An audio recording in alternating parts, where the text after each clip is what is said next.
Good morning, good afternoon, good night, depending on where you are. Let me just take a little sip of my coffee before I start rambling. Today we're just going to take a chill little time, little moment, and talk about the city of Potosí in southern Bolivia.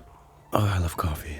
Maybe 10-15 minutes, and we're going to talk about the city of Potosí, which was a colonial city in southern Bolivia. The story starts with a young lad by the name of Diego Hualpa. Diego Hualpa was a indigenous miner from the Andes in the southern part of Bolivia. He was found in a section of the mountains and he wasn't supposed to be, so he's being chased after by another group of indigenous miners from the area. So you could hear the shouts echo from below. They would be chasing him and he needed to escape quickly, so he decided to climb up this specific mountain of Sumaj Orco, it was called at the time. Apologies if I'm going to be butchering a few of these names, but I'm going to do my best. Basically, he needed a place to hide, and once he started to get higher and higher up this mountain, he finally found a space that seemed safe, and as he sat down, he looked down to his feet and noticed that he had stumbled upon what looked like a perfect vein of silver. So basically an exposed part of the rock where he could see beautiful glimmering light reflecting from the morning sunlight. He kind of took out his small tool and curled off almost what was a ribbon of silver, and he tucked it away in his cloth pouch, and he looked at his find and likely told himself, like, holy crap,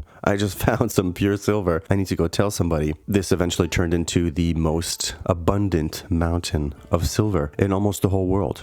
And all because of this small discovery, random discovery that happened from our friend Diego. At the time also, Potosí wasn't a city, but it was just a small mining outpost. In the 15th and 16th century, there was already a Spanish presence in the area. Diego likely showed this find to whatever general or Spanish leader, and he noticed that this was pure silver, and they immediately went back to the spot that he had likely found it, and lo and behold, there were easy to access ores of silver. Word spread that there was a mountain that was leaking silver. Of course, people from all over the world flocked the small mining town to claim their share of this fortune. This is the story of Potosí.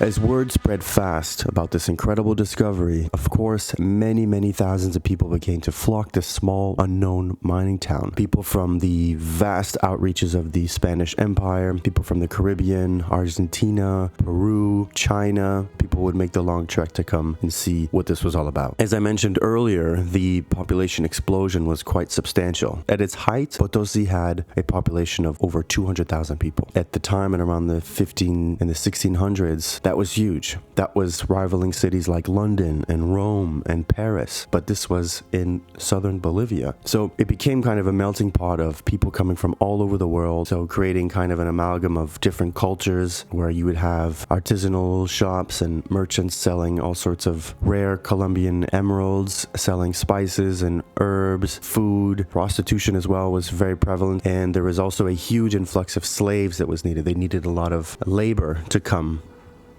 Oh, there's a truck passing by. They needed a lot of hands, a lot of people to come here and work in these mines and do the difficult job of trying to extract all this silver. But one thing is that in the year 1542, Spain actually abolished slavery. So they had to come up with a new term, and they called it la mita. And la mita basically was a workforce that was requested by the Spanish. So every year they would round up between 13,000 indigenous men. They'd bring them to the mines to work year long, and most of them would die or become sick or any kind of terrible disease. Basically, the Spanish would show up in these villages with a list of names. Once their name was called, families would burst into tears because they knew that there was a strong likelihood they would never see them again. Rumors spread of the mountain that would eat men. You could tell that that would be pretty scary. So despite the term of slavery being abolished, they did have to find a workaround and just called it something different. But once you look into this more, it was basically the definition of slavery.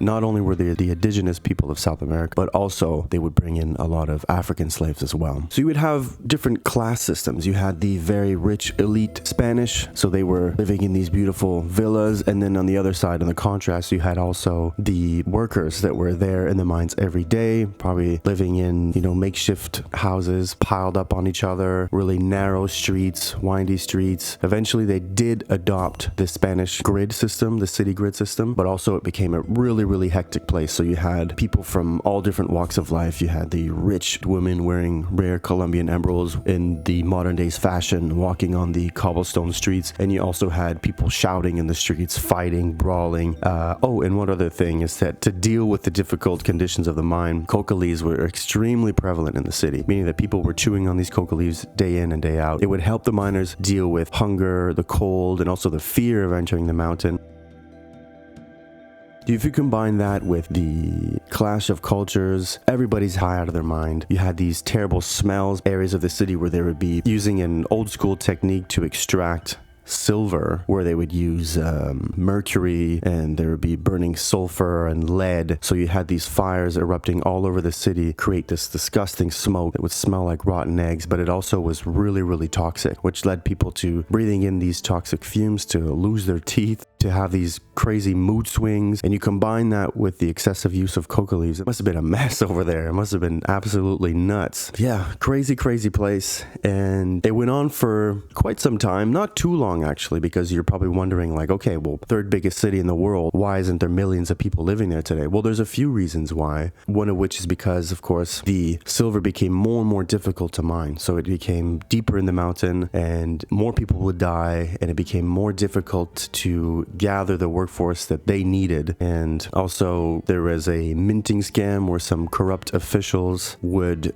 reduce the quality of the silver within the famous Potosí silver coin. So once that was discovered, well, it kind of ruined the reputation of the Potosí coin. It was flat out rejected in some major trading parts of the world, like in the Philippines or in China. China was in huge demand at the time for silver because they had changed their tax system where people had to pay their taxes in pure silver. So because of this, China really needed a lot of silver, and Potosí was able to supply it. So Potosí was supplying the world with its silver, and the people that were losing their lives by the tens of thousands were the poor indigenous miners, the Africans, and the slaves that had to come and work these mines all day. And many of them died. I think I heard that a Spanish priest at the time said that 8 out of 10 workers would die just within a few years. So you can imagine what it must have been like walking down these streets. The brawls, the shouting, the no teeth. There was probably bars and tavernas and everywhere. These windy streets. Also the clash of beautiful Spanish villas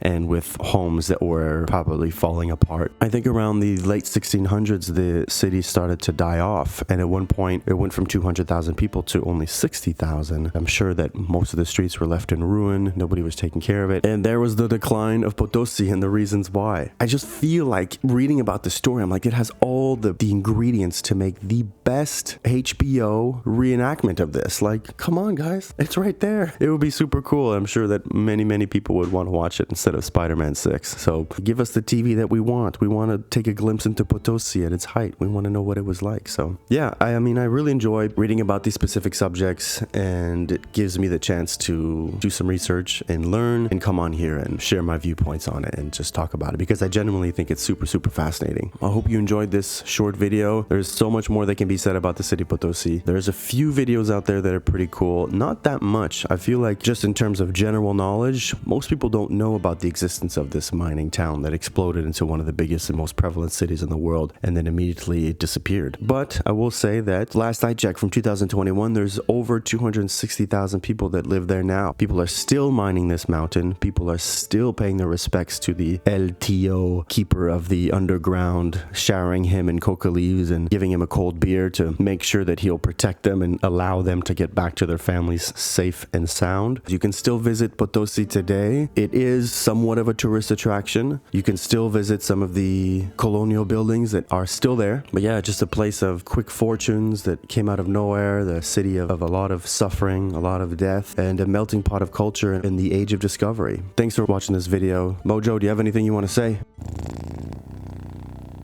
He just wants to thank you for your time. Give this video a like if you want. You can give a little subscribe as well if you want to see what I'm going to be working on next. It's pretty random. Whatever subjects I think are interesting, I'll come on here and talk about it. Yeah. Peace out. Have a great day, and I'll see you in the next one.